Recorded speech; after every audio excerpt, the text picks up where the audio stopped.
Ah, bah, justement, on attendait le représentant des Comores. Tu arrives.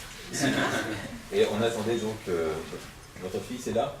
Il arrive. Il arrive, ouais, c'est très bien. On va l'attendre, puisqu'on a aussi des volontaires qui sont partis aux Comores, à l'autre bout du monde, par rapport à la France.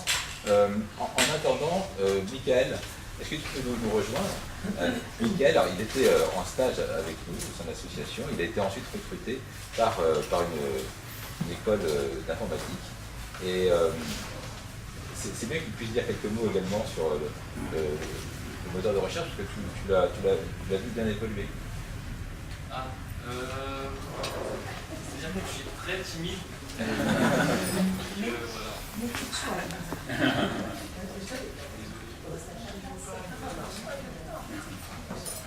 Bon, alors on va en profiter en attendant que Mathieu arrive des Comores. Est-ce que vous avez des questions à poser sur ce sujet? Qu'est-ce que vous avez fait dans l'hôpital, étant donné que vous n'étiez pas dans le milieu médical dans vos études? Alors en fait, on était aide-soignante. Enfin, en fait, on n'était pas vraiment aide-soignante, on était le niveau juste en dessous. C'était pas dans l'administratif, voilà. quand même, dans l'hôpital. Voilà, c'est ça.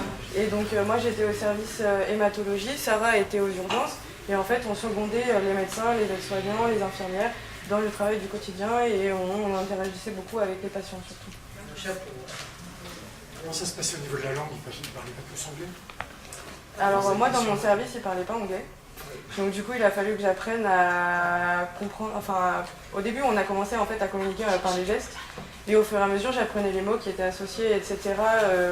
Aux différentes choses à faire. Et il y avait un médecin quand même qui parlait français. Et du coup, je lui ai demandé la traduction de plein de choses. Et après, le soir, du coup, on apprenait, etc. pour pouvoir interagir après. Vous avez pu avoir des rudiments d'hébreu pendant le... Voilà, c'est ça. Oui, c'est chouette, d'accord. Pardon, ça n'a pas de rapport direct avec Zemus, mais je me demandais quand même. Moi, je voulais savoir, c'est quoi les prochaines étapes du coup, qui attendent Zemus dans les mois qui viennent, et comment est-ce que vous envisagez un petit peu les années, quels sont vos plans et les prochaines deadlines Eh bien là, en ce moment, on est sur le projet de développer les ateliers de cybercitoyenneté au sein des établissements scolaires. C'est dans ce sens que nous avons obtenu la subvention de la DILCRA. Donc on essaye vraiment de développer, pour l'instant, on est sur la région Île-de-France, mais on espère pouvoir conquérir Paris et le reste du territoire national. On espère aussi pouvoir développer un partenariat avec les bibliothèques de Paris dans un premier temps, et puis ensuite on espère aussi au niveau national. Et puis voilà, on réfléchit à d'autres pistes de développement avec d'autres partenaires. C'est vrai que c'est encore une question qu'on continue d'étudier. Donc on verra les prochains mois ce que les ateliers donnent, et puis ensuite le partenariat avec les bibliothèques. Oui. On va créer une version effectivement professionnelle de Zemus à destination des établissements scolaires, également des ambassades, des ministères intéressés par l'international, des bibliothèques également. On va créer des outils notamment pour les professeurs afin qu'ils puissent suivre la recherche de leurs élèves dans le cadre d'une séquence, d'une formation, vis-à-vis d'un objectif donné, quelles sont les recherches effectuées par chaque élève, d'une évaluation à chaque fois bien ciblée. On va créer cet outil sur Zemus. On va créer aussi la possibilité de créer une revue de presse sur Zemus. Ça peut être utile effectivement dans les services de presse des ambassades qui ont besoin de faire des revues de presse quotidiennes en fait. Donc on va créer cet outil-là. On va créer également un filtre qui va permettre de savoir le fait de filtrer l'information par nature de médias, ce qui se dit dans les journaux, dans les ministères, dans les think tanks, dans les partis politiques, etc.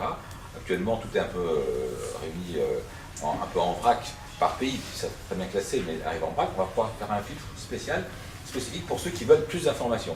Donc là, effectivement, ça devrait être des ressources qui devraient nous aider à développer l'association.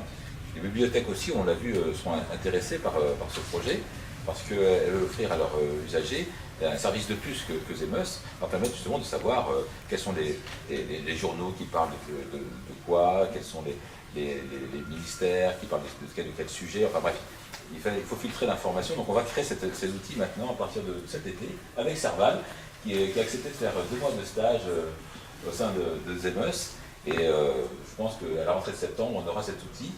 Alors je ne sais pas si on va devenir Une licorne, effectivement. J'espère, peut-être. On a reçu le statut d'intérêt général.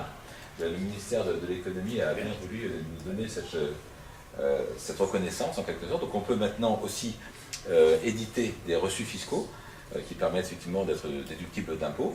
On peut faire des dons à l'association maintenant Zemos et être déductibles d'impôts pour les projets qui relèvent justement de l'éducatif. Donc c'est une belle reconnaissance pour notre jeune association également. Voilà, c'est un bon début. On commence bien, mais c'est aussi, je voulais vous remercier parce que vous avez tous cru à ce projet, les uns à titre familial, d'autres amical, d'autres professionnels. Bref, vous avez tous ici présents appuyé par vos encouragements ce projet et qui était de longue haleine. Ça n'a pas été facile, 6 ans de travail. Donc je voulais vraiment vous remercier d'avoir été présent à ce rendez-vous. Ouais, peut-être le représentant des Comores est-il arrivé? Non. Alors ça me donne l'occasion de remercier également... Non, la maman est là, mais la maman, voilà. Alors c'est l'occasion de remercier Odile, ma femme, qui m'a aussi accompagné. Une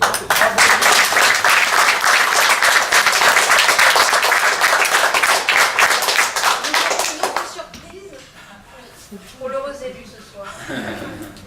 Dans une surprise tout à l'heure? Oui, avant. C'est quand tu voudras. Hein. Quand À la fin, avant que tout le monde ne parte pour aller boire un verre, ce serait bien que tout le monde reste un peu juste à la fin. D'accord. N'importe.